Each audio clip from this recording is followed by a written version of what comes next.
सबसे पहले history, culture, geography, polity, फिर संविधान, फिर साइंस, कंप्यूटर, ऐसे प्रश्न पढ़ेंगे। पहला प्रश्न है कि बैराट प्राचीन काल में राजधानी थी। बैराट की बात करें तो ये मत्स्य जनपद की राजधानी थी। आज की इस क्लास से कई सारे प्रश्न सीधे सीधे आपके पेपर में छप जाएंगे, ध्यान रखिएगा। आपने कुछ भी नहीं पढ़ा है तो 6 दिन बस मेरे साथ जुड़ जाइए। मैं ऐसी ऐसी क्लासेस लगाने वाला हूँ और ऐसी ऐसी पीडीएफ टेलीग्राम में देने वाला हूँ, सिर्फ वो पढ़कर 6 दिन में भी बहुत बढ़िया स्कोर कर सकते हैं। और मैं कहूँ कि सिलेक्शन ले सकते हैं, अतिशयोक्ति नहीं होगी, लिया जा सकता है सिलेक्शन। बैराट हम बात करें, सबसे पहले 1837 के अंदर कैप्टन बर्ट के द्वारा इनकी खोज की गई, कैप्टन बर्ट के द्वारा खोज की गई। फिर हम बात करें दयाराम साहनी के द्वारा, यहां पर दयाराम साहनी इससे संबंधित है।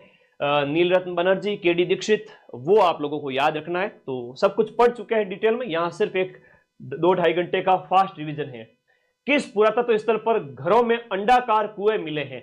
अंडाकार कुएं मिलना, या हम बात करें जो आयताकार अग्निवेदिकाएं मिलना, ये आपको यहां पर याद रखना है, कालीबंगा के अंदर है। आयताकार यज्ञ कुंड, ये यहां पर सब इसी की विशेषता है। कालीबंगा जो आपके हनुमानगढ़ के अंदर स्थित है, कहां पर है? हनुमानगढ़ के अंदर स्थित है। घग्गर नदी प्राचीन सरस्वती नदी के किनारे है ना, ये सभ्यता विकसित हुई थी। कालीबंगा उत्तरी राजस्थान के हनुमानगढ़ जिले में घग्गर नदी के किनारे है। ये ऋग्वेद के अंदर जिस नदी का नाम मिलता है वो सरस्वती नदी है, वर्तमान में लुप्त हो चुकी है, उसके किनारे ये सभ्यता विकसित हुई। गणेश्वर सभ्यता के अवशेष चिन्ह कहां पर है? नीम का थाना हम बात करें, सीकर जिले के अंदर आपके ताम्र सभ्यताओं की जननी जिसे कहते हैं, ताम्र, ये प्रश्न आएगा, ताम्र सभ्यता की जननी किसे कहते हैं? इसी को ही कहते हैं जहां पर तांबा ही तांबा मिला, पत्थर के घर मिले हैं। बहुत बड़ी चीज यहां पर याद रखिएगा, पत्थर के घर मिले हैं जो और कहीं नहीं मिलते हैं। राजस्थान में सभ्यता के किस स्थान पर सबसे पहली बार जुते हुए खेत के प्रमाण? ये प्रश्न बार बार आता है, आपकी 6 पारियों में से 100% आएगा। जुते हुए खेत के प्रमाण की अगर हम बात करें तो जुते हुए खेत के प्रमाण है आपके कालीबंगा में। खोपड़ी, कपास, जुते हुए खेत, सूत के प्रमाण, सूती वस्त्र वगैरह, यूनानी मुद्राएं सब आपके कालीबंगा से प्राप्त हुई है। इकती संदा एक रुपया है। इकती संदा एक टकसाल बनाई गई थी सिक्के ढालने के लिए। तो ये कुचामन, वर्तमान में बात करें तो डीडवाना कुचामन जिला हो जाएगा, नया जिला है डीडवाना कुचामन जिला, जहां पर इकती संदा आपको याद रखना है। इकती संदा जहां पर 1838 में सबसे पहले टकसाल ढाल करके सिक्के बनाए गए थे। तो परीक्षा में थोड़ा ज्यादा ही पूछा जाता है, ठीक है। टेंशन नहीं लेना है, किसी भी प्रकार का टेंशन नहीं लेना है। फ्री माइंड रहोगे तो सिलेक्शन तुम्हारा ही है, ठीक है। फ्री माइंड रहोगे तो सिलेक्शन तुम्हारा ही है। ये मंत्र दे देता हूं, ढींगला है, भिंडरिया है, नाथ द्वारिया है। अब नाथ द्वारा की बात करें तो राजसमंद से याद आ गया, तो थोड़ा सा इस दिमाग में बिठा के रखे। तो नाथ द्वारिया से याद रखो, ये तांबे के सिक्के हैं, मेवाड़ अंचल के अंदर प्रचलित।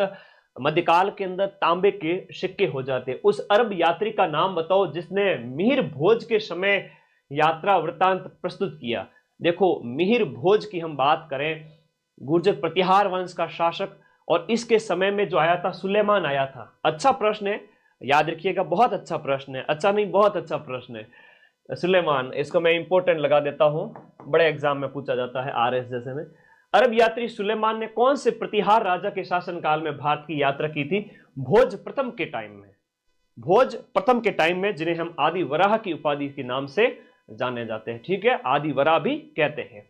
भोज प्रथम प्रतिहारों का शासक। प्रतिहारों का राजस्थान में कहां राज था? अरे भाई, मंडोर था, जालोर में प्रतिहार था। अगला, राजस्थान के प्राचीन शहर शाकंभरी, अब जो कि सांबर है जयपुर, को 7वीं शताब्दी में किसके द्वारा, किस चौहान राजा के द्वारा बसाया गया था? यहां पर हम बात करें सांबर शाकंभरी की बात करें तो वासुदेव चौहान के द्वारा। हालांकि ये 6ठी शताब्दी आप कह सकते हैं, 6ठी शताब्दी ईस्वी। वासुदेव चौहान जो है आपका चौहानों का संस्थापक। शाकंभरी प्रदेश, वर्तमान सांबर तो जयपुर, लेकिन अजमेर, नागौर, इधर आसपास का क्षेत्र, तो ये है आपका संस्थापक। चौहानों का संस्थापक जो है वो आपका कौन सा है? वासुदेव चौहान, वासुदेव चौहान के द्वारा। अरे 90-95 सही कर दो, बहुत तो बहुत बड़ी बात है। 54,000 पोस्ट में तुम 85 सही कर दो, खींच तान के 90 सही कर दो, बाकी वाले कटकटा के नेगेटिव में भी चले जाए, सेफ मनी अपने पास में रहेगी। कितनी? 90 प्रश्न, 85 प्रश्न। जनरल ओबीसी वाले बॉयज, लखनऊ के लाडे, उनके लिए कह रहा हूं।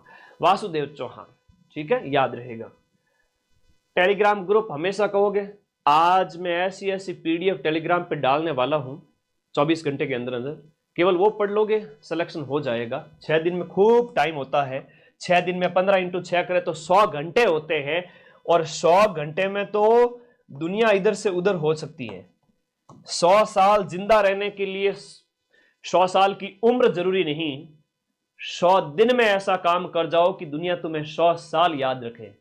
तो 100 दिन की पढ़ाई जरूरत नहीं है। यहां पर अगले 100 बड़ा टेलीग्राम ग्रुप एक ही साल में आप लोगों का बन चुका है। जाओ, मैं पीडीएफ डालूंगा वहीं पर। जालोर के चौहान, अब पीडीएफ फटाफट आएगी जल्दी से जल्दी। जालोर के चौहान वंश का संस्थापक, 101% ऐसा क्वेश्चन आपसे पूछा जाएगा।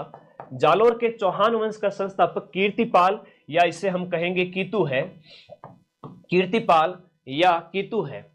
बहुत बढ़िया है, शानदार प्रश्न है। कीर्तिपाल या कीतु की बात करें 12वीं शताब्दी के उत्तरार्ध में, 12वीं शताब्दी के उत्तरार्ध की बात करो तो 1181 ईस्वी में इसने जालोर में चौहान की स्थापना की, चौहान राजवंश की। अब एक परीक्षा में प्रश्न ये आता है कि कल ही सेकंड ग्रेड में पूछ लिया गया, चौहान कहां के थे भाई? चौहानों का जालोर हो गया, शाकंभरी हो गया, रणथंभौर हो गया, हाड़ौती का क्षेत्र हो गया, यहां पर चौहान थे। जैसलमेर का लोद्रवा दिया हुआ था ऑप्शन में, तो वहां चौहानों का राज नहीं था। बहुत इंपॉर्टेंट है कि ऊपर ऊपर से पता होना चाहिए कि चौहानों का राज कहां कहां था, याद रहेगा ना। हाँ, अगर ऐसे मैप बना के देखो तो चौहानों का राज, हम शाकंभरी की बात करें, हाड़ौती की बात करें, जालोर वगैरह हो गया, इन जगहों पर चौहान थे, ठीक है। अलग अलग पाली नाडोल की बात करें तो चौहानों का राज यहां पर था। अब ये प्रश्न सेकंड ग्रेड जैसे अच्छे एग्जाम में पूछ लिया गया, जबकि लोद्रवा जैसलमेर दिया था वो ऑप्शन में गलत हो गया। अजमेर के कौन से शासक ने शासक बनने से पहले अपने पिता की हत्या की थी? हाँ जी, अपने पिता की हत्या की थी जगदेव। जगदेव जो कि विग्रहराज चतुर्थ का भाई था, विग्रहराज चतुर्थ का भाई था, इसने अपने बाप अर्णोराज की हत्या की थी। अर्णोराज हम बात करें, आनाजी जिसे कहते हैं, अर्णोराज या जिन्हें हम कहते हैं आपका आनाजी, इनके द्वारा 1133 से 1153 रूल किया गया था। अभी 3800 लाइव चल रहे हैं, अगर किसी ने बेईमानी की होगी, करेगा इन फ्यूचर, घंटे भर आधे घंटे में पता चल जाएगा। 3800 से 5000 लाइव होने में आधा घंटा लग सकता है, लेकिन एकदम से अगर अपनी क्लास के अंदर 5 से 10,000 लाइव हो जाए, समझ लीजिएगा किसी ने हमारी पढ़ाई डिस्टर्ब करने के लिए बोट लगाए हैं। ये कोचिंग वाले कर सकते हैं, जैसा पिछली क्लास को डिस्टर्ब किया था। अभी जेन्युइन लाइव है, बढ़िया 4000 लाइव एकदम परफेक्ट है, all Rajasthan number 1। Yes, Arnoraj Anaji, जिन्होंने आना सागर का निर्माण करवाया था। अभी पटवारी के पेपर में पूछा गया था कि आना सागर झील का निर्माण है वो आपके किसने करवाया था? तुर्कों को मार काट के भगाया था यहां से, तो तुर्कों के खून से इस अजमेर की जो जमीन है शाकंभरी वाली, उसको साफ करने धोने के लिए आनाजी के द्वारा आना सागर झील का निर्माण 1133 ईस्वी में करवाया गया। इनकी हत्या जगदेव ने की। जगदेव को हरा करके विग्रहराज चतुर्थ राजा बन गया, जो कि बिसलदेव था। अगला देखिएगा, अलाउद्दीन खिलजी ने कौन से किले को जीत करके उसका नाम खैराबाद रखा? अरे 1308 ईस्वी में जो है सिवाना का किला जीता था और इसका नाम खैराबाद रख दिया। खिजराबाद की हम बात करें तो वो तो चित्तौड़ का किला है, चित्तौड़ का किला है, वो है आपका खिजराबाद। तो खैराबाद है वो सिवाना, सिवाना पड़ता है आपके बालोतरा जिले के अंदर, वर्तमान बालोतरा जिला। चौहानों की रणथंभौर शाखा, अब देखो दिमाग खुला रखो, रणथंभौर शाखा है, हाड़ा चौहान वगैरह हो गए, सब चौहानों की शाखा है, नाडोल है, जालोर है, इसके अलावा चौहान शाकंभरी हो गए। ये पूछा था सेकंड ग्रेड में, इसलिए बता रहा हूं कि वापस से आएगा। रणथंभौर शाखा का प्रवर्तक है वो गोविंदराज है। पृथ्वीराज चौहान की पराजय के बाद में हम बात करें, तराइन के सेकंड युद्ध में हार के बाद में हम गौरी के गुलाम ऐबक, उसके निर्देश में यहां पर राज स्थापित किया था 1194 ईस्वी में रणथंभौर के अंदर सवाई माधोपुर में। अजमेर नगर का संस्थापक 1113 ईस्वी में अजय राज है। 1113 ईस्वी के अंदर याद रखिएगा 120 प्रश्नों में से 80 प्रश्न तो ऐसे आएंगे कि लगभग एक 70-75 हजार बच्चे कर लेंगे। ज्यादा की हिम्मत नहीं है, ज्यादा बच्चों की हिम्मत नहीं होगी। 75 हजार बच्चे हैं जो लगभग 70-75 60-65 70 के लगभग कर देंगे। उसके बाद 50 हजार में जंग छिड़ेगी, लड़ाई सिलेक्शन की। तो बाकी के 20 सही करने वाला का 70 प्लस 20। हालांकि ये ओबीसी जनरल में ज्यादा फाइट चलेगी, लेकिन अदर कैटेगरीज के जो बच्चे हैं वो अपने 70-75 पे सिलेक्शन ले लेंगे। चलो, अजय राज अजमेर। चौहान शासकों की प्रारंभिक राजधानी कौन सी थी? अहिछत्रपुर नागौर, जो वर्तमान में नागौर का प्राचीन नाम हम बात करें तो अहिछत्रपुर है। ये चौहानों की शुरुआती राजधानी थी। तो 16वें का आंसर क्या हो गया? अहिछत्रपुर नागौर हो गया। दो चला गया। आगे देखो, निम्न में से कौन सा विद्वान कुंभा के दरबार में नहीं था? अच्छा, कुंभा की एक उपाधि एग्जाम में पूछी जाती है। मैं वही पढ़ाऊंगा जो सीधा सीधा 19 तारीख को पेपर में आएगा।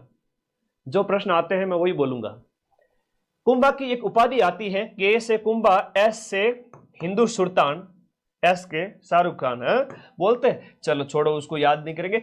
एस फॉर हिंदू सुल्तान, हिंदू सुल्तान, ये कुंभा को कहा है मुस्लिम शासकों ने। के से कुंभा, एस फॉर हिंदू सुल्तान, इनकी उपाधि है। कई बार परीक्षा में पूछा गया है। तो नाता था कुंभा की बात हो रही है, जो स्थापत्य कला का जनक कह सकते हैं। इतनी सारे 84 में से हम बात करें 32 दुर्गों का निर्माता। इनमें मुनि जिन विजय सूरी, एक जैन साधु थे जो इनके दरबार में नहीं थे।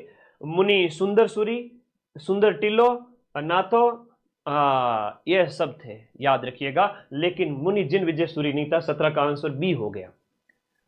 बी हो गया, बहुत बढ़िया।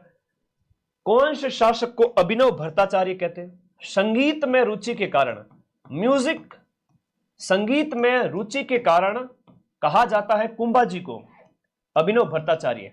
और सांगा जी की एक उपाधि मिलती है, S for Sanga, P for Hindu पथ। तो सांगा कौन है? एसपी साहब है, सुपरिटेंडेंट ऑफ पुलिस। तो याद करो, हिंदू पथ उपाधि है। क्या है? हिंदू पथ।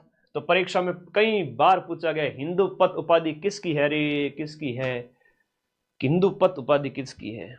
मेरा तो फोन ही पीछे रह गया। कितने 4700 live. It's a genuine live. क्या? अभिनव भट्टाचार्य। अच्छा, अभिनव भट्टाचार्य के साथ साथ इन्हें और भी कहते हैं हाल गुरु, दान गुरु। जितने भी गुरु है ना, दान गुरु, हाल गुरु, छाप गुरु, हाल गुरु, छाप गुरु, राणो, रासो, कई सारी उपाधियां सारी आपकी कुंभा की है। गिंगोली जो पर्वतसर का युद्ध है, गिंगोली जो पर्वतसर का युद्ध है 1807 ईस्वी में किसके बीच में लड़ा गया था? अपने जोधपुर और जयपुर। और यह युद्ध इसलिए लड़ा गया था आपके कृष्णा कुमारी, जयपुर और जोधपुर के बीच में, जयपुर और जोधपुर के बीच में कृष्णा कुमारी विवाद को लेकर। पूरी डिटेल व्याख्या वगैरह यहाँ जीके की नहीं करेंगे। हमने वो 12 घंटे की जो पीडीएफ पढ़ी थी ना, उसमें सब में आया हुआ है। मैं डाल दूंगा आज वापस से। कृष्णा कुमारी विवाद के चलते, है ना, उस घराने में शादी हो गई, लेकिन वहां पर डेथ हो गई तो जयपुर के साथ संबंध बना दिया। तो फिर बोले हमारे यहाँ पर लड़की दी हुई तुम वापस कैसे ले जा सकते हो? तो लड़ाइयाँ हो जाती थी पहले। तो एक बार ऐसा हुआ, उदय सिंह और वो जो अजमेर का कोई था एक सूबेदार, तो छुड़वाया था अपनी पासवान को, तो उसकी औरत के लिए भी लड़ाई हो गई थी। हल्दी घाटी के युद्ध को किस विद्वान ने खमनौर का युद्ध कहा था? ऐसा होता था, है ना, कोई बड़ी बात नहीं। खमनौर का युद्ध है वो अबुल फजल ने कहा। टी से टॉड है, टी से थर्मोपल्ली का युद्ध है। टी से इंग्लिश में लिखो तो थर्मोपल्ली कहते हैं। थर्मोपल्ली वैसे यूरोप में एक लड़ाई का मैदान है। बस बदायूनी। द से गोगुंदा, गोगुंदा का युद्ध, गोगुंदा का युद्ध किसने कहा है? द से। ये प्रत्यक्षदर्शी था। कहते हैं कि इसने अपनी दाढ़ी रंगी थी, ऐसा भी उल्लेख मिलता है। और इसे हाथियों का युद्ध भी कहते हैं। याद रखना, हल्दी घाटी युद्ध। हल्दी घाटी युद्ध में प्रश्न थोड़ा अच्छे अच्छे पूछे जा रहे हैं, याद करिए। महाराणा प्रताप ने कौन से साल में मेवाड़ राज्य की राजगद्दी संभाली थी? एक प्रश्न यह आता है कि महाराणा प्रताप जी ने कितने वर्षों तक शासन किया था? 1572 से लेकर के जनवरी 1597 तक। तो यह भी आपको याद रखना है, ठीक है। 82, 92 और फिर 97, लगभग 24-25 साल तक। तो पहला आंसर सही हो गया। तो महाराणा प्रताप ने यहां पर, अब कई बार पूछ लिया जाता है इनकी बचपन का नाम है वो कीका कहते हैं, ऐसे कई सारी उपाधियां हैं, हिंदुआ सूरज इनको कहते हैं, अच्छे प्रश्न आते हैं, हल्दी घाटी युद्ध वगैरह याद रखो। किस राजा को अभिनव भट्टाचार्य हिंदू सुल्तान एस के से कुंभा, छाप गुरु, राय रायन, दान गुरु, हाल गुरु, सब कुंभा जी की उपाधियां है। सांगा जी तो 16वीं शताब्दी के स्टार्टिंग में अपने बाबर के साथ में लड़े थे सांगा जी, तो वो आपको याद रखना है। खनवा का युद्ध याद रहेगा। राजस्थान के कौन से राजा को विद्वानों ने हिंदू पत कहा है? पी से पत, एस से सांगा। मेवाड़ के महाराणा गुहिल वंशी शासक राणा सांगा। किस राजपूत राजा को अकबर ने अमीर उल उमरा की उपाधि दी? तो देखो, भारमल और भगवंत दास दोनों को ही दी थी। तो यहां पर दिए गए में भगवंत दास है, जबकि इसका पिता है वो भारमल, वो यहां नहीं दिया हुआ है। तो पिता भारमल को भी ये उपाधि दी थी। तो भारमल राजस्थान का वो पहला शासक था जिसने वैवाहिक संबंध स्थापित किया था। तो मुगलों के साथ पहला वैवाहिक संबंध आमेर के कछवाओं ने स्थापित किया था। पहली बार शादी करी कि ठीक है हम आपकी सेवा में रहेंगे, वैवाहिक संबंध स्थापित कर लेते, ठीक है। तो आज देखते हो जयपुर में बहुत अच्छी अच्छी चीजें बनी हुई है। पहले के हमले मेवाड़ में हो ज्यादा होते थे, यहां कम होते थे। तो एक पूछा जाता है फरजंद की उपाधि किसको मिली है? फरजंद का मतलब होता है बेटा, और ये फरजंद की उपाधि है ना, ये फरजंद की उपाधि है वो मान सिंह को मिली थी। मान सिंह को फरजंद की उपाधि किसने दी थी? अकबर ने दी थी कि हमारा बेटा जैसा है छोटो सो, ठीक है। तो क्योंकि भगवंत दास गए थे दरबार में तो इनको भी साथ में लेके गए। अच्छा प्रश्न पूछा जाता है ना। जयसिंह फर्स्ट है आमेर के ही शासक, तो जयसिंह को कहा गया मिर्जा राजा। और जयसिंह जो सेकंड है उनको कहा गया सवाई। जयसिंह सेकंड को सवाई जयसिंह की उपाधि है ना, सवाई की उपाधि औरंगजेब के द्वारा दी गई, औरंगजेब के द्वारा। और ये उपाधि दी गई किसके द्वारा? आपके शाहजहां के द्वारा 1637-38 में शाहजहां। ये भी पूछा गया है, जयसिंह वाली ये भी पूछी गई, याद रखना। कछवा राजा, जो कछवा राजवंश या ढूंढाड़ राज्य का संस्थापक कौन है? हाँ, 5-7 हजारी मनसब भी था। अभी 5000 के लगभग लाइव है। It's a genuine live. Okay, 4700। Thank you for this love. अभी तो रुको, अभी तो एक घोषणा करूंगा, तुम लोग जमीन से उछल के 2 फीट उछल के नीचे गिरोगे। 2 मिनट रुक जाओ, ऐसी घोषणा करने वाला हूं। कछवा राजवंश का संस्थापक, देखो कछवाओं की राजधानियां डीजे आज से याद करो। कछवाओं की 4 राजधानियां रही थी आपके। सबसे पहले दौसा राजधानी रहा था, दौसा, फिर जमवा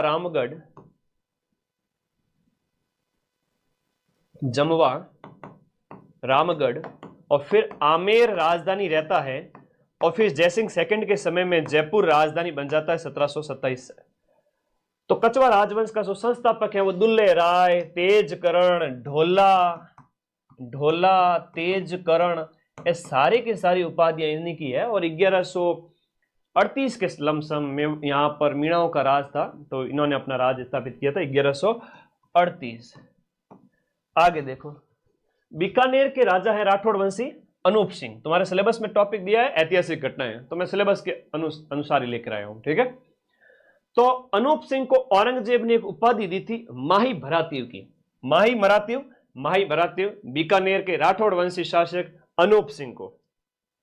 राव जैतसिरो छंद, उसमें राव लूणकरण जो बीकानेर का राठौड़ वंशी शासक था, उसको कलयुगकरण किसने कहा? कलयुगकरण, कि भाई कलयुग के टाइम में कोई दानवीर हो सकता है, तो कलयुग लूणकरण। कलयुग का करण कौन? लूणकरण। और कलयुग का करण लूणकरण को किसने कहा? बिट्टू सुजा ने अपने जो है राव जयसिरो छंद के अंदर, अपने ग्रंथ के अंदर ये कहा। एक आता राजपुताने का करण, है ना। एक प्रश्न पूछते हैं राजपुताने का कर्ण, और राजपुताने का कर्ण मुंशी देवी प्रसाद ने कहा है आपके राय सिंह को। मुंशी देवी प्रसाद ने तो मुंशी देवी प्रसाद ने इनको कहा है राजपूताने का कर्ण, ये भी थोड़ा सा याद रखिएगा। राय सिंह बहुत बड़े राजा हुआ है, मुगल दरबार के स्तंभ के रूप में 7000 का मनसब था, घोड़े और पैदल सैनिकों, जात और सवार, वो मनसबदारी प्रथा थी। गिरी सुमेल का युद्ध जोधपुर के बात करें मालदेव और शेरशाह के बीच में यह युद्ध लड़ा गया था, और यह युद्ध लड़ा गया था जनवरी के महीने में। 1544 की डेट हर जगह दी हुई है, हर जगह दी हुई है, लेकिन आपको याद रखना है सर्दियों के टाइम में, सर्दियों के टाइम में कंबल खरीदने के लिए ऐसा है ना, ताम्रपत्र वगैरह भिजवाए गए थे। वो एक घटनाक्रम जहां जैता और कुंपा को देशद्रोही साबित करके वो जीत गया था। जयदयाल और मेहराब खान ने, जयदयाल और मेहराब खान ने राजस्थान के कौन से नगर में 1857 की क्रांति के दौरान क्रांतिकारियों का नेतृत्व किया? तो भाई हम बात करें क्रांतिकारियों का नेतृत्व जयदयाल और मेहराब खान ने कोटा में किया, जहां पर इन्हें फांसी दी गई। कोटा में कैसा विद्रोह होता है? जन विद्रोह होता है। कोटा के विद्रोह को जन विद्रोह कहा जाता है, और यहां का जो पॉलिटिकल एजेंट था उसे, उसका नाम था बर्टन। तो कोट का बटन, कोट का बटन याद रहेगा, पॉलिटिकल एजेंट। बहुत बढ़िया। 1857 के विद्रोह के दौरान मेजर बर्टन और उसके पुत्रों को कहां मारा गया था, है ना, कहां मारा गया था? तो कौन कौन जो यहां पर मारे गए थे उनकी बात करें तो सीधी सी बात है, वो ये आपका कोटा का घटनाक्रम है। कहां का घटनाक्रम है? कोटा, कोटा राज्य का घटनाक्रम, उस समय का कोटा राज्य। तो मां सरस्वती आदेश से सभी साथी अपने इस चैनल को सब्सक्राइब कर दीजिए। हम कल तक 7 लाख क्रॉस करने वाले हैं। इतना प्यार देने के लिए धन्यवाद। अरे संकोच किस बात का, चलो घोषणा कर दूं। लो भाई घोषणा कर देता हूं, सारे साथी तब तक सब्सक्राइब कर दो अपने इस चैनल को। घोषणा ऐसी है कि मां का आदेश है कि नन्हे मुन्ने बच्चे जो नौकरी लेना चाहते हैं, सभी प्यारे बच्चे, इनके लिए एक ऐसी घोषणा, सिर्फ एक क्लास लगाऊंगा, सिर्फ एक ऐसी क्लास, उसको देख करके आप 80 से ज्यादा क्वेश्चन सही कर सकते हो। अब मैं एक क्लास की घोषणा कर चुका हूं, इसका मतलब समझ जाओ, परमाणु बम, एटम बम वाली क्लास है। आधे तो समझ ही गए होंगे, इन कईयों को धीरे धीरे समझ में आएगा, उछल के नीचे गिरे होंगे।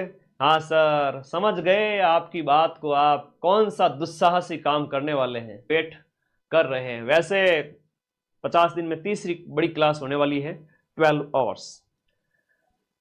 थैंक यू, आप लोग इतना प्यार करते हो मुझे, इसलिए ला रहा हूं, बाकी स्वास्थ्य को नुकसान होता है उसमें भयंकर बड़ा। तो सब्सक्राइब कर दो। आज जितने साथी जुड़े हुए अपने इस चैनल को, मैं देखना चाहता हूं कि कल तक अपना चैनल 7 लाख हो रहा है। खुशी होती है कि इतने सारे बच्चों को पढ़ाते हैं। Thank you for this love. किस छावनी के सैनिक दस्तों ने 31 अगस्त 1857 को, चलो दिल्ली मारो फिरंगी, अगस्त के महीने में आपके एरिनपुरा छावनी ने 21 अगस्त को, है ना, 21 अगस्त यहां पर जो विद्रोह हुआ था, 21 अगस्त 1857 को एरिनपुरा छावनी पाली, इसने ये नारा दिया था। अगला देखिएगा, नसीराबाद राजस्थान में सबसे पहले 1857 की क्रांति का विद्रोह कहां पर हुआ था, कब हुआ था? 28 मई को हम बात करते हैं कि भाई 28 मई 1857 को। और इंडिया के अंदर बात करें तो इंडिया के अंदर ये होता है मेरठ के अंदर 10 मई को, और मेरठ से एक जो है सैन्य टुकड़ी यहां पर आती है, और उसे आते ही सबसे पहले हथियार छीन लिए जाते हैं। 15वीं बंगाल नेटिव इन्फेंट्री के हथियार छीन लिए जाते हैं। तब इस यहाँ के एक सैनिक बख्तावर सिंह ने कहा था, अरे लखनऊ के लाडो, तुम लोगों को मेरे ऊपर भरोसा नहीं है क्या? तो बख्तावर सिंह ने अधिकारी प्रिचार्ड को कहा था कि तुम लोगों को हमारे ऊपर भरोसा नहीं है। 30वीं बंगाल भी थी, बॉम्बे फर्स्ट बॉम्बे लांसर्स भी थी, फर्स्ट बॉम्बे लांसर्स भी थी, 30वीं बंगाल नेटिव इन्फेंट्री भी थी, और 15वीं बंगाल नेटिव इन्फेंट्री भी, तीनों ही आपके यहां पर थी नसीराबाद अजमेर में। और सेकंड ग्रेड में अभी यह प्रश्न पूछा, यहां पर कौन सी सैनिक छावनी तैनात नहीं थी? तो आप बताओगे विद्रोह इसने किया था सबसे पहले, लेकिन तैनात तीनों ही थी, मेरवाड़ा नहीं थी, मेरवाड़ा नहीं थी, बाकी तीनों ही तैनात थी। बहुत प्यारा क्वेश्चन है। आगी बाण के संपादक कौन है? आगी बाण के संपादक है आपके जयनारायण जी व्यास। इस समाचार पत्र का प्रकाशन आपके ब्यावर से किया जाता था। इस समाचार पत्र का प्रकाशन ब्यावर से 1932 के अंदर। अब हम आ जाते हैं अपने ऐतिहासिक घटनाओं के बाद में आपके सिलेबस में जो लिखा हुआ है कि जन जागृति और एकीकरण का दौर, ये 3 पॉइंट लिखे हुए हैं, ठीक है, ओके। तो लिखिएगा सुशीला और भगवती का संबंध कौन से प्रजामंडल से था। हम बात करें मेवाड़ प्रजामंडल, माणिक्यलाल वर्मा की पुत्रियां थी, है ना, माणिक्यलाल वर्मा की पुत्रियां थी। नारायणी देवी वर्मा इनकी पत्नी थी, नारायणी देवी इनकी वाइफ थी। यह भी प्रश्न आता है। तो सुशीला वाला, ये आजकल महिलाओं के प्रश्न थोड़े ज्यादा पूछे जा रहे हैं, याद करिएगा। कितने सोपान में सिरोही का राजस्थान के अंदर विलय हुआ। देखो सिरोही का राजस्थान के अंदर विलय है वो छठे और सातवें चरण के अंदर, तो 6th और 7th जो चरण है वहां पर, और लास्ट में जो हातल गांव सिरोही है वो शामिल कर लिया गया था। याद रखिएगा, भारत गोकुल भाई भट्ट के कहने पर उनका ही वो गांव था, पैतृक गांव, इस वजह से। भारत की स्वतंत्रता के बाद राजस्थान के गठन के कितने चरण थे। भारत की आजादी के बाद राजस्थान के एकीकरण के टोटल 7 चरण बने, जहां पर 8 वर्ष 7 महीने, 8 वर्ष 7 मंथ और 14 दिन का समय लगा। टोटल 7 चरण, जिसमें पहला चरण आपका मत्स्य संघ वाला। सर्वोत्तम विलास, गज विलास और जवाहर विलास, हम जवाहर की बात करें तो जवाहर सिंह राजा थे वहां के। कहां का था ये? सोनारगढ़। और सोना मतलब सोना, कितना सोना है, तो ये गोल्ड की बात हो रही है, गोल्डन फोर्ट की बात हो रही है। और गोल्डन फोर्ट मतलब आपके जैसलमेर की बात हो रही है। तो प्यारे दोस्तों याद रखिएगा, ये तो आपके जैसलमेर गोल्डन फोर्ट की बात हो रही है। जालोर वाला है तो सुवर्णगिरी है, जैसलमेर वाला है वो पीले पत्थरों से बना हुआ है, इस वजह से आप कहोगे उसे। गागरोन का किला है वो कौन सी नदियों के किनारे? राजस्थान का पहला जल दुर्ग कहते हैं इसे। तो राजस्थान का जो पहला जल दुर्ग है वो AK-47 के किनारे हैं, आहू और काली सिंध के किनारे। ठीक है, आगे देखो क्वेश्चन नंबर आपका 39। किलकिला तोप का संबंध कौन से किले से? किलकिला है, शंभू बाण है, गजन कहां है? ये सारी तोपें आपके कहां रखी है? मेहरानगढ़ के किले के अंदर, जोधपुर में रखी हुई है। लोहागढ़ का किला जिसे सूरजमल जी ने बढ़वाया था, अभेद्य किला जिसे हम कहेंगे, अजय किला जिसे कहेंगे, अभेद्य किला जिसे कहेंगे, तो ये आपका सूरजमल जी के द्वारा बनवाया गया। आज की क्लास सिर्फ रैपिड फायर के लिए है, और जो मैं खतरनाक क्लास लेने वाला हूं उसमें मुझे कम से कम 30 घंटे की मेहनत लगेगी। खड़े रहकर मैं सारी चीजें मैनेज करूंगा, शायद उससे ज्यादा आप एक्सपेक्ट करिए कि वो क्लास ऐसी होगी। कोई भी बच्चा, अगर मैं बहुत खुशनसीब हूं कि मुझे ये मौका मिला कि आप लोग अपने जिंदगी में तरह तरह के काम में बिजी है, एक बंदा जो तुम्हारे लिए मेहनत कर ले और पढ़ाई को आसान बना दे। इसलिए वो क्लास बड़े नोट्स, क्वेश्चंस, नोट्स भी ऐसे मतलब वेरी शॉर्ट कि क्वेश्चन आ जाए। कोषवर्धन का किला कहां पर स्थित है? कोषवर्धन के किले का प्रचलित नाम क्या है? कोषवर्धन किले का प्रचलित नाम शेरगढ़ का किला है। और कोष गुरुजी कहां पर रखोगे? कोष की हम बात करें तो कोष है आपके 12 जिले के अंदर। 12 जिले के अंदर हम बात करेंगे, कोषवर्धन का किला है वो आपका 12 जिले के अंदर है। और ये परवन नदी के किनारे है। कौन सी नदी? परवन नदी के किनारे, हाड़ौती के अंदर आपका शेरशाह सूरी के नाम पर शेरगढ़ का किला। याद रखिए, बड़ा प्यारा प्रश्न है, बार बार एग्जाम में आता है। सही सुमेलित करो रे। मंदिर वास्तुकला आपके सिलेबस में है, मैं सिलेबस रट चुका हूं पूरा 4th ग्रेड का। वास्तुकला का मतलब है पत्थर के जितने भी काम है वो सब इसमें, मंदिर, महल, दुर्ग, बावड़ियां, स्थापत्य कला, सारा कुछ। तो गलता जी है वो आपके अजमेर में है, गलत है तो ये आपके कहां हो जाएगा? जयपुर के अंदर हो जाता है। रामानंदी संप्रदाय की पीठ है।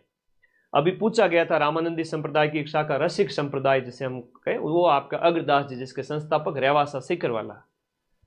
सालासर बालाजी मंदिर है वो आपके चूरू के अंदर है। एकलिंग जी मंदिर उदयपुर के अंदर है। मेहंदीपुर बालाजी मंदिर ये आपका कहां पर है? मेहंदीपुर बालाजी मंदिर, जहां पर भूत प्रेतों का इलाज किया जाता है। तो मेहंदीपुर बालाजी वाला दौसा के अंदर हो गया। ठीक है, बढ़िया। मेहंदीपुर बालाजी वाला भी गलत है, तो सही का पूछा है, सही सुमेलित कीजिए कि मतलब राइट कौन सा है। प्रश्न के पूछने का ढंग तो देखो तुम, थोड़ा सा ध्यान रखना। मेहंदीपुर बालाजी है वो आपका दौसा के अंदर, तो गलत कौन सा है ये पूछा है। बहुत प्यारा प्रश्न है कि सही सुमेलित करो, एक सही है वो बताना है। इस प्रश्न का मतलब ये हुआ। सुमेलित कौन सा नहीं है? एक है वो आपका गलत है। जैसे बादल विलास की बात करें जैसलमेर, लालगढ़ बीकानेर में, जूना महल डूंगरपुर के अंदर, फूल सागर है वो आपका बूंदी के अंदर है। और आप सभी को पता है बूंदी का मतलब होता है नुक्ति, और नुक्ति के अंदर है बढ़िया वो कमल के फूल डालते हैं ना। हाँ, तो बूंदी के अंदर फूल डालते हैं, तो फूल सागर है वो बूंदी के अंदर है। बाकी जूना महल है वो आपके जूना महल, और एक थंबिया महल की भी अगर हम बात करें तो एक थंबिया महल भी आपके कहां पर है, डूंगरपुर के अंदर। लेकिन एक थंबा का पूछे तो वो आपके जोधपुर के अंदर है। लालगढ़ है वो बीकानेर के अंदर, बीकानेर वाला किला है वो आपका जूनागढ़ कहलाता है, जूनागढ़ फोर्ट है, तो वहां लालगढ़ पैलेस का नाम है, महल का नाम है। बादल महल खूब है, नागौर में भी है, जैसलमेर में भी है। पटवा की हवेली आपके कौन से जिले में स्थित है? जैसलमेर में है, जहां 1805 ईस्वी में गुमान चंद पटवा के द्वारा इसका निर्माण करवाया गया था, गुमान चंद पटवा द्वारा। अगला प्रश्न, पटवा की हवेली, सालिम सिंह की हवेली। हाँ, ध्यान रखना, अब पीडीएफ टेलीग्राम ग्रुप में भेजना वाला लूट लेना, छूकना मत। 6 दिन में भी सिलेक्शन पॉसिबल है, मैं तो 1 दिन हुआ तो भी कह सकता हूं, क्योंकि पीछे पड़ा हुआ होगा। कई बच्चे ऐसे होंगे जो बहुत लंबे समय से पढ़ रहे हैं, तो उनका भी सिलेक्शन होगा। तो गुरुजी ये तो गलत बात है, आप इतना, हम तो 150 नंबर लेकर आएंगे, 160 नंबर लेकर आएंगे, तो कोई बात नहीं, 135 वाले का भी सिलेक्शन होगा, 130 वाले का भी सिलेक्शन होगा, अदर कैटेगरी के अंदर 120 वाले का भी सिलेक्शन होगा। तो मैं उनकी बात नहीं कर रहा हूं 160 50 लाने वाले, 150 और 60 नंबर लाने वाले तो 54,000 में 5,400 बच्चे भी नहीं होंगे। बाकी वालों का क्या, बाकी वाले कट ऑफ के आसपास सिलेक्शन लेंगे। इसलिए टेलीग्राम में जाओ और पीडीएफ लूटो। हाँ, जिसने ये गणित समझ लिया वो सिलेक्शन ले जाएगा। कुर्जा है, पेपड़ी है, गुगरी है, केवड़ा है, राजस्थानी लोक जीवन के अंदर क्या है, ये लोकगीत है, लोकगीत है। याद रखिए, कुर्जा, पीपली, पश्चिमी राजस्थानी, जो राजस्थान के अंदर हम बात करें, कुर्जा, पीपली वगैरह ये लोकगीत हो जाते हैं। कुर्जा, पीपली, गुगरी, केवड़ा, एक जोरावा भी है जो विरह गीत है, मित्र की याद में मित्री द्वारा गाया जाता है, ये एक विरह गीत है ना। ओके, पत्नी की याद में कोई नहीं गाता है, मित्र की याद में, तो लिखो इस चीज को, जोरावा जैसलमेर का विरह गीत है। इंडोनी लोकगीत गाया जाता है, इंडोनी, पणिहारी। हाँ जी, हम बात करें इंडोनी की बात करें तो ये एक महिलाओं द्वारा कुएं से पानी ले जाने समय उस समय गाया जाता है। ओके,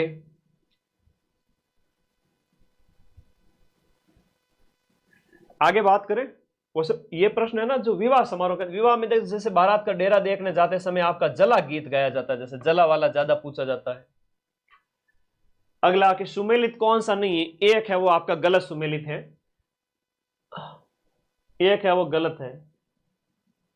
घोड़ी गीत है वो वर निकासी पर घुड़ चढ़ी की रस्म के समय, जब वर है वो आपका घोड़ी पर चढ़ता है उस समय घोड़ी गीत गाया जाता है। जच्चा गीत है कि भाई परिवार में बालक का जन्म हुआ है तो जाया गाया जाता है, जच्चा गीत। जला गीत की बात करें, जला है वो आपका जलवा पूजन, इसे कहेंगे, जला नहीं होगा, जलवा होगा ये, नहीं तो ये भी गलत हो जाएगा, इसे कहेंगे जलवा पूजन। यहां भी होगा हमारा जलवा, जलवा पूजन होता है 21वें दिन, कुआ पूजन है वो आपका जलवा पूजन है, बिल्कुल सही है। बच्चे के जन्म के बाद में कुआ पूजते समय जलवा गाया जाता है। और फिर है रसिया गीत, रसिया बम रसिया, रसिया, रसिया गीत आपका दिए गए में से असुमेलित पूछा है। रसिया गीत देखो वैसे तो सही है, मैंने जानबूझ के इसको सही बनाया। जलवा पूजन होता है ना, तो एक अगर हम बात करें तो वो होता है जलवा पूजन, जलवा पूजन। एक चीज ध्यान रखना, पेपर बड़ा सरल आएगा लेकिन सिलेक्शन वही लेके जाएगा जो हाजिर जवाबी रखेगा, डरेगा नहीं। रसिया गीत है वो आपका सही है। यहां पर होली का अवसर पर आपके मेवात सेक्टर के अंदर जब फसल पक जाती है उस समय रसिया, बम रसिया एक ही बात है, बम मतलब नगाड़ा होता है, रसिया गीत होता है, तो वो बम रसिया हो जाता है, बम रसिया। और यहां पर जो जला है ना, जला तो बारात का डेरा देखते जाते समय ना, बारात का डेरा, बारात का डेरा देखने जाते समय आपकी महिलाओं के द्वारा, वधु पक्ष की महिलाओं के द्वारा, तो जिसकी हाजिर जवाबी रही, जो डरा नहीं ना, वो जीत जाएगा। की टेंशन मैं लूंगा, ठीक है, तुम्हारा भाई जिंदा है अभी, टेंशन नहीं लेनी किसी भी तरह की, रात दिन एक कर दूंगा 6 दिन, इस 4th ग्रेड के पेपर को मुझसे टकरा कर जाना पड़ेगा तुमसे मिलने से पहले। कौन सा एक शुशिर वाद्य यंत्र है? हम शुशिर वाद्य यंत्र की बात करें, शुशिर मतलब फूंक मार के बजाया जाता है। जितने भी फूंक मारकर बजाए जाने वाले वाद्य यंत्र है उनमें रावणहत्ता तत् है, जंतर तत् है, सुरमंडल है। एक सतारा जो है एक तत् वाद्य यंत्र नहीं, एक शुशिर वाद्य यंत्र है, फूंक मार के बजाया जाता है। अलगोजा है, सतारा है। अरे शंभू के बापू ने कहा सुन मोना की अंबा तू कैसी है रे मुसी मुसी सी। तो शंख है, भुंगल है, रणभेरी वगैरह सारे के सारे इसमें आ जाएंगे।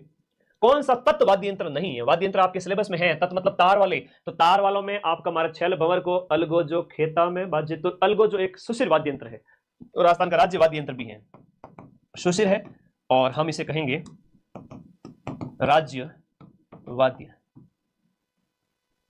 यंत्र। तो ध्यान रखना। और तुम्हारा सेंटर कहां कहां आया इस क्लास के बाद में कमेंट बॉक्स में जरूर बताना। मैं देखना चाहता हूं कि कितना दूर आया है, क्या है, नाइंसाफी हुई है कि नहीं, क्या है, वो क्लास के एंड में देखूंगा। ठीक है, लास्ट में जब क्लास ऑफ हो जाए तो सारे बच्चे कमेंट करेंगे। तत्वाद्य यंत्र में अलगोजा एक सुशिर है, कमायचात, रावणहत्ता, रबाज, रबाब, ये थोड़े ज्यादा पूछते हैं ना। जंतर है, रबाज है, रबाज है, रबाब है, और आपके जंतर वगैरह हो गया, ये तत्वाद्य यंत्र सारे। कौन सा तार वाला वाद्य यंत्र नहीं है? तो ताशा, ढोल बाजे, ताशा बाजे, ये चमड़े का बना होता है, एक अवनद्य वाद्य यंत्र होता है, अवनद्य होता है, चमड़े का बना वाद्य यंत्र है। रबाब है, चिकारा है, रबाब है, चिकारा है, चौतारा है, ये सब तत् है, तार से बने हुए। तार से बने हुए की ट्रिक क्या बताई थी मैंने कहा था कि कतर के रावण राज में गुरुजी को भी दुख है सासुमा, तो कमायचा, तंदूरा वगैरह सब इसमें आ जाएंगे। नृत्य जो केवल और केवल पुरुषों के द्वारा किया जाता है, तो केवल और केवल पुरुषों के द्वारा किया जाता है, कच्ची घोड़ी डांस किया जाता है, जो विवाह के अवसर पर होता है। बहुत प्यारा क्वेश्चन है, शेखावाटी क्षेत्र में विशेष रूप से, शेखावाटी क्षेत्र में विशेष रूप से, और विवाह के अवसर पर कच्ची घोड़ी डांस है वो किया जाता है। एक बार पूछा था विवाह में कौन सा किया जाता है? वालर नृत्य है, जो किसके द्वारा किया जाता है? वालर गरासियों में फेमस है, स्त्री पुरुष दोनों करते हैं। गरासिया, मावारी मौज, गोकुल में मोरिया, वालर, लूर। अग्नि नृत्य का उद्गम कौन से स्थान से होता है? कतरिया सर आपका बीकानेर से।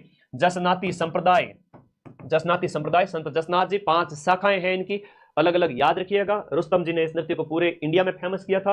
गिंदड़ नृत्य की अगर हम बात करें तो ये जो गिंदड़ नृत्य का संबंध है वो कौन से स्थान से? गिंदड़ है वो आपके शेखावाटी में फेमस है, शेखावाटी का है। राजस्थान के लोक नृत्य और उनके प्रचलन क्षेत्र के संबंध में कौन सा युग्म आपका गलत है? दिए गए जोड़ों में से सही कौन सा नहीं है? कह रहा है गिंदड़ शेखावाटी में होता है, ढोल है थार जालोर मायने, बम रसियो मेवात में, अलवर, भरतपुर, डीग, खैतर, तिजारा, मेवात, जिसमें हम बात करें आगे मैं लिख देता हूं अलवर भरतपुर क्षेत्र, अलवर भरतपुर में, और डांडिया है तो मारवाड़ में, और विशेष रूप से नवरात्र के टाइम में डांडिया नृत्य।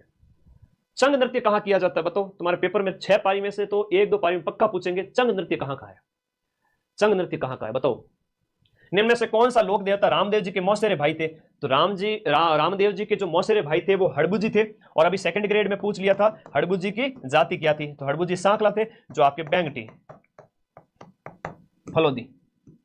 ठीक है, चंग नृत्य, चंग तो मेरे होली के अवसर पर विशेष रूप से बिल्कुल शेखावाटी में। बहुत प्यारे क्वेश्चन, बहुत प्यारा क्वेश्चन। लोक देवता और उनका तीर्थ स्थान आपसे पूछे जाते हैं। तेजाजी परबतसर नागौर, वैसे तो हम तेजाजी की बात करेंगे परबतसर, और देवनारायण जी हैं तो आसिंद भीलवाड़ा। नए जिलों का प्रश्न नहीं आएगा, ध्यान रखना इस बात का। देवनारायण जी का मुख्य मंदिर जो है वो आसिंद भीलवाड़ा में है। पाबू जी का कोड़ुमंड फलोदी के अंदर है, और तल्लीनाथ जी ये पांचोटा गांव है, और पांचोटा की बात करें तो पांचोटा जालोर के अंदर है। और तल्लीनाथ जी प्रकृति प्रेमी देवता है, कैसे है? नेचर लवर है, प्रकृति प्रेमी देवता तल्लीनाथ जी। लोक देवता जिनका मंदिर है वो लूणी नदी के किनारे हैं, और लूणी नदी वाले तो मल्लीनाथ जी हो गए। और आगे बात करें तो कुंडा पंथ भी चलाया था आपने, कुंडा पंथ भी चलाया था किसने? मल्लीनाथ जी ने। लेकिन कामड़ पंथ किसने चलाया? तो रामदेव जी ने। ऐसे ऐसे ही तो प्रश्न आएंगे, और क्या एक्सपेक्ट करते हो? 25-30 प्रश्न ऐसे होंगे जो सिलेक्ट करवाएंगे, और या अंदर या बाहर, बाहर तो होना ही नहीं है, अंदर ही होना है। कामड़ पंथ की बात करें रामदेव जी, और इनके द्वारा 13 ताली नृत्य किया जाता है। कामड़ पंथ की महिलाओं के द्वारा 13 ताली नृत्य किया जाता है। आगे देखो, देवनारायण जी का मुख्य मंदिर जो है, मुख्य मंदिर वैसे तो 4 धाम है अलग अलग, जैसे हम बात करें तो आपका ये आसिंद भीलवाड़ा, देवमाली वाला भी ब्यावर वाला सुर्खियों में रहता है, करंट अफेयर्स वगैरह में भी, तो याद रखिए आसिंद भीलवाड़ा में मेन मंदिर है। अब ये जो त्योहार भी सिलेबस में है, मुख्य मुख्य त्योहार, सीधा सा प्रश्न पूछ ले आप लोगों को बता दो भाई कि बूंदी की कजड़ी तीज, बड़ी तीज, कजड़ी तीज, चैत्र, वैशाख, ज्येष्ठ, आषाढ़, श्रावण और भादव महीनों। तो श्रावण में तो छोटी तीज है, श्रावण शुक्ल तृतीया, और बड़ा महीना भादवे का तो बिल्कुल सही सुमिलित है। भादवे में अंधेरे पक्ष की, कृष्ण पक्ष की तृतीया को, होली या फाल्गुन पूर्णिमा को, पर्युषण भादवे के महीने में, गणगौर चैत्र महीने के, तो यहाँ पर चैत्र शुक्ल तृतीया को। ठीक है, चैत्र शुक्ल तृतीया। अब ये ऑप्शन ए इसमें सही हो गया। एक क्या, एक दो तीन चार, एक दो तीन चार, बी ऑप्शन। देखो पेपर करते समय वो पेपर के अंदर ही टिक करते रहना, और फिर बाद में पहला राउंड होते ही सारे घोड़े भर देना जो आपको आए। उसके बाद दूसरे राउंड में 50-50 का मामला, और जो तुम्हें अटेम्प्ट करने हैं। बाकी अगर तुम 10-15-20 छोड़ना भी चाहते हो, 10-15 इस पेपर में, तो 5-10 ही मुश्किल से छोड़े जाएंगे। जब ज्यादा आ रहे हैं तो छोड़ना कम, नहीं आ रहे हैं तो छोड़ना और 5 घोड़ा पड़ना। अनवट है, अनोटा है, जरा है और पोलरा है, वो शरीर के किस अंग के आभूषण है? और आभूषण आपके सिलेबस में है। अनवट वगैरह ये किसके आभूषण है? ये सब पैर के आभूषण हैं।